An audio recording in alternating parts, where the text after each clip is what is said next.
Hi everyone, welcome back to How I Hacked It. Today I want to tell you about my trip to Iceland. I went to Reykjavik, Iceland in June of this year, 2024, so I wanted to tell you a little bit about how I made that trip cheaper. Now, Iceland is notoriously expensive and notoriously hard to what is called travel hack, so using points and miles to get travel for cheaper. So I wanted to tell you how I did it. First of all, the way I made it cheaper is that I am a cruise director. I work on board cruise ships, and I was asked to fill in on a ship that I don't normally work on. So they just wanted me to go for 1 week to the new Statendam. It was a cruise that left from Denmark, went to Norway, went to northern Iceland, and then ended in Reykjavik. And they said, you just do that 1 week, we'll fly you home. I was joining my regular ship, the ship that I'm on right now, the Eurodam, a week later. And so they said, we'll fly you home for a week and then you can go join the Eurodam. And I said, I will do it if you will leave me in Reykjavik so I have some time to explore. So that means that I didn't have to pay for any flights. So immediately, that's how I made it cheaper.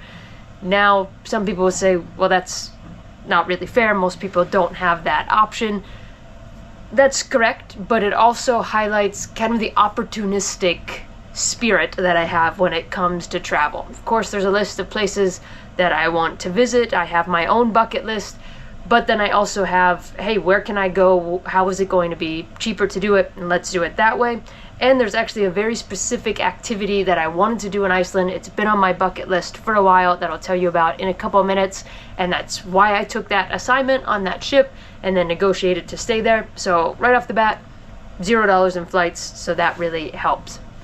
Now, I did pay full price for my car rental. I was in Iceland for 4 days, rented a car the entire time, and it cost almost $500. With the conversion rate, it's about $460. I also got full insurance on the car. I didn't cheap out on anything there. Now, I have a few different travel credit cards that carry car rental insurance. I had done some research ahead of time, called around. I think everything would have been fine just using the credit card insurance. Also, thankfully, nothing happened to the car, so really didn't need it regardless. But I didn't want to have to mess around with something. If something wasn't fine, I didn't want to have to try to go through the credit card company to get it insured. Because I was joining this ship, I'd be gone for 4 months right after this trip to Iceland finished. So I didn't want to have to mess with any of that. So I was like, I'm just going to pay full price for the car, and I'm going to add the car rental insurance. There are a lot of stories out there about things happening in Iceland because it can get really windy. So things happen to the car, and if you're not fully insured, you may have to pay a lot. I just didn't want to mess with any of it. So to me, it was worth it to pay full price. So about $460 for my whole trip to have the car. Then for the hotel, I decided to stay at the Hilton. So they have a Hilton there that is called, let me look it up for you. It is called the Hilton Reykjavik Nordica is the name of the hotel. I really like the location because it's just kind of on the edge of downtown. So since it's not right downtown, it means that they have a parking lot and the parking was free. I was going to have this rental car, wanted a place to park it. It's on the edge of downtown. It's still close enough to walk into town. I wanted that as well, so I didn't have to try to find parking when I was in downtown when I wanted to go explore. So that really stuck out to me.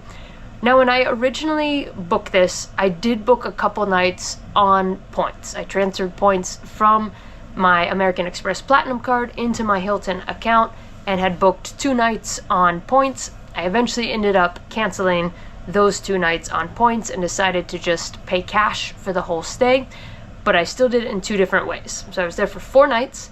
I divided it up into 2 2-night stays. No matter how I was booking it, it was going to be about $350 per night for this hotel. So I booked 2 nights from Capital One for almost $700. And I did it that way because you then get $300 back. If you have the Venture X card, you get $300 to spend in that travel portal every year. So I used that $300 credit, so my 2-night stay that was $700 then became about $400. Then I had the other 2 nights that I had booked using Hilton points. I eventually canceled those because Hilton was running a promotion where you got double points on paid stays. So if you pay to stay there, you get double the points. So I wanted to take advantage of that, but I also decided that I would get one of the Hilton credit cards. So I got the no annual fee Hilton American Express card, and I put 2 nights on that. So I paid cash for both, again about $350 per night, so $700 in Capital One that then became $400, and then $700 to that new Hilton American Express card. In hindsight, I wish that I had just booked directly with Hilton for all of it, put all of it on that Hilton American Express card. One, because you were getting a good point value because you were earning double points on that stay. So I could have earned a lot more points since it was during that double point promo. But what I didn't realize is that by booking through Capital One, I wasn't eligible for my gold benefits. So I'm a Hilton Honors Gold member because I have the American Express Platinum card. It's just a benefit of having that card. And that means that you get free breakfast or free food credit at Hilton hotels where you stay. For this particular hotel, it was the free breakfast. So even though I was staying there a total of 4 nights, when I went to check in, they were telling me that my first 2 nights that I had booked through Capital One instead of through the hotel wouldn't be covered with my gold benefits, so I wouldn't be eligible for breakfast. And I think the breakfast, the paid rate was like more than $35 US just for breakfast. Now ultimately they ended up crediting me for that breakfast because there was some miscommunication where the Hilton app was actually saying it was included. So credit to the hotel, they did make it right. But I also learned a big lesson. Better to just book direct. If it's a hotel where you have status, they may not give you your benefits if you book with a third party, such as the Capital One platform. So in hindsight, I would have booked it all with Hilton, earned those extra points, gotten all of my gold benefits that I was entitled to. So big lesson learned for me on that one. Now, the most fun part of the trip to talk about the tours. So the biggest reason why I decided to take that 1-week assignment, why I asked to stay in Iceland, is that I have wanted for years to snorkel the Silfra Rift, as they call it. So it's this channel, they call it snorkeling between the continents in Iceland. It kind of is. You are between the North American tectonic plate and the Eurasian tectonic plate.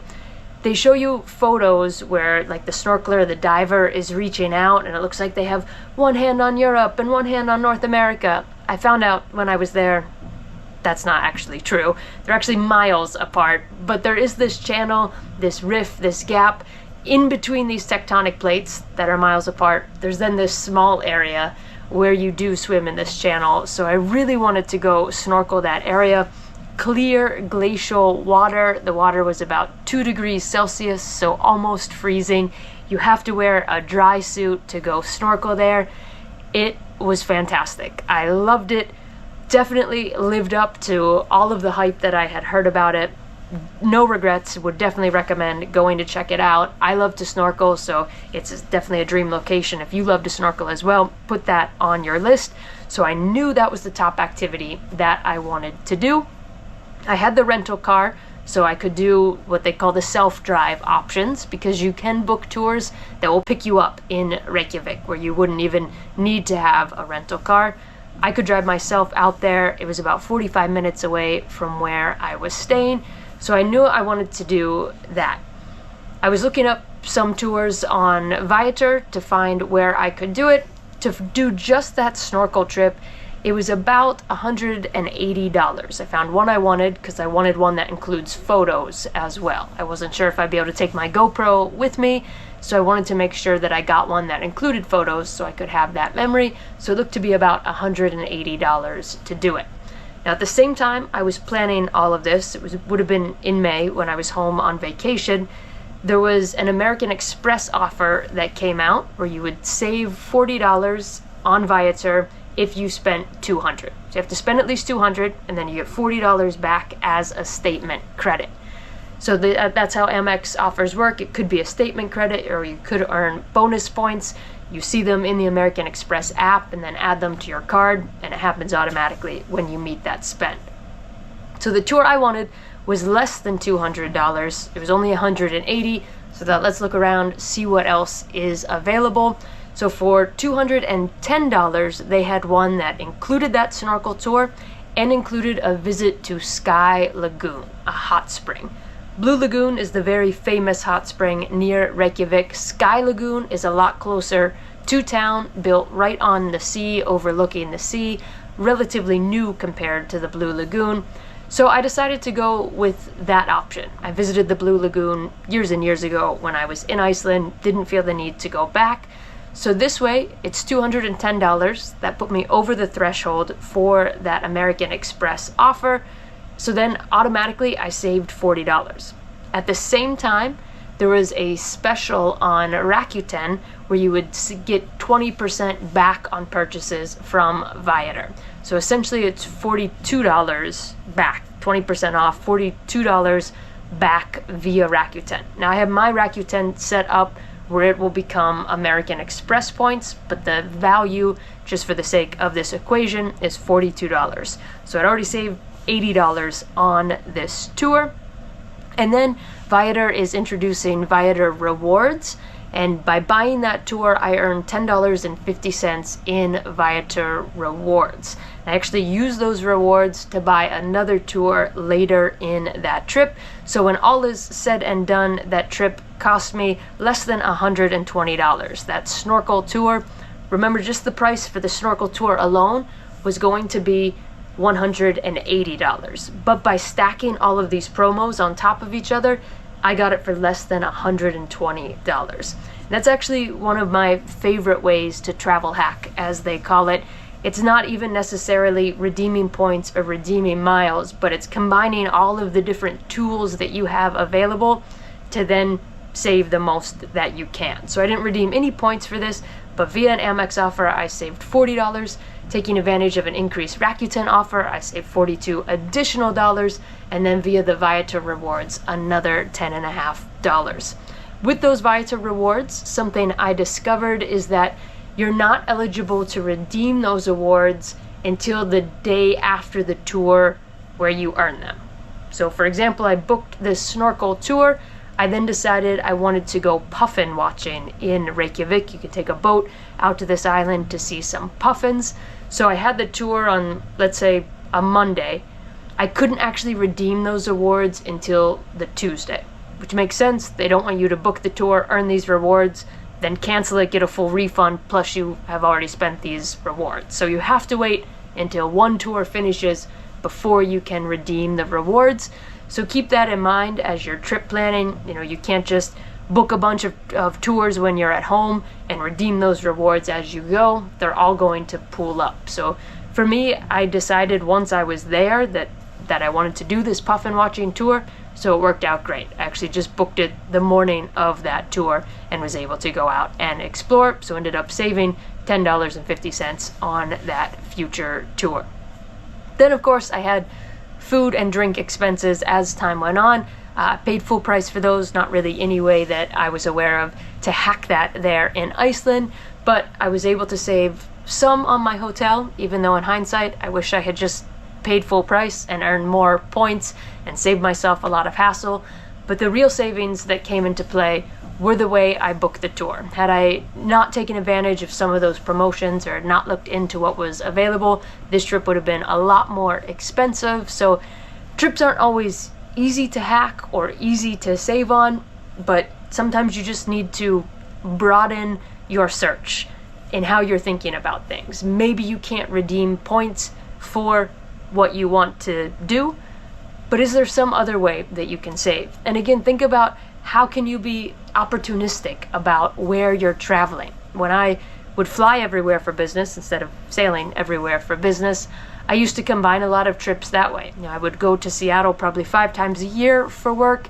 I had to start working on Sunday afternoons, so I would always take the red eye from DC on Friday night and then would have all day Saturday to explore, just because it's the cheapest way to do it, where I didn't have to pay for flights to get there. So think about how you can be opportunistic with those travels. Think about ways that you can stack these different promotions from different companies via different offers. It'll help expand your budget, which will expand your travels, which doesn't get any better than that. Hey, something I thought of since I filmed that last video that I wanted to mention is that another way that you could make a trip like this a bit cheaper, a trip where there's not a lot of options to redeem points, could be doing something what are called a purchase eraser, or you apply points to get statement credits. There's a few different credit cards where you can do this. The Capital One Venture cards, like Venture and Venture X, I believe both of those let you do it. I know for sure Venture X does. Some of the city cards let you do this as well. So essentially you would just put your charge on that credit card and then you would apply the points to kind of erase that charge. Typically it's at about 1 cent per point. So for every point you apply, you subtract a penny off of whatever that charge was. So like this trip in Iceland, I could have got the rental car that way and then just applied points to kind of erase that charge so that then it comes out free or cheaper, however it is you choose to do it. Each card's a little bit different, depends on how the purchase codes. It may need to be a travel purchase, so there are a few different rules, but that can be another great way to do it. Some experts will tell you not to do that because you only get 1 cent per point, when if you do some like transfer partners, if you transfer your points to an airline or a hotel, you can get more value, sometimes way more value out of your points doing it that way. In general, that is good advice. That's how you're going to maximize the value of your points. But it's not always, in my opinion, about getting the most value out of it. That's actually something I'm having a hard time with, trying to wrap my mind around that. You don't need to get the most dollar value out of it. It's whatever you value. So if this is a trip that you really want to take, whether it's Iceland or traveling anywhere else, and this is a way to make it cheaper so you can afford it, you can do it, go for it. It doesn't really matter how you get the most dollar value out of it. Values are all kinds of things in life, not just the monetary value. So if you can use these points to make your dream trip happen, that's when I say go for it, make it happen. I know this can kind of look like conflicting advice because earlier I talked about opportunistic travel. You know, I took this trip in part because my company was offering to send me there, but also remember this was a trip that had been on my list for a while. I really wanted to do that snorkel trip in Iceland, so this was a way for me to do it, so I jumped at it. So I am a bit opportunistic, but I also use points and miles to be able to jump at a trip that I want to make happen, whether or not everything's coming into play where I've got the points that can work for it, or you can use these eraser features to make it happen. So the bottom line is just think about whatever trips these are that you want to take. Maybe you're going to get an opportunity where your company's going to send you somewhere, or maybe you have a wedding in some destination that's nearby this trip that you really want to take. You can combine things to make it a bit more affordable, to make it a reality for you. That's a great way to do it. Or maybe you've got to plan ahead a little bit, get the right points currencies that you need to be able to take that trip, or just build up a big chunk of points that you can use to then erase those charges from your credit card statement. All different ways you can do this. Bottom line is think about the trip you want to take a look at the cards that can make it happen, come up with a strategy, and then go do it.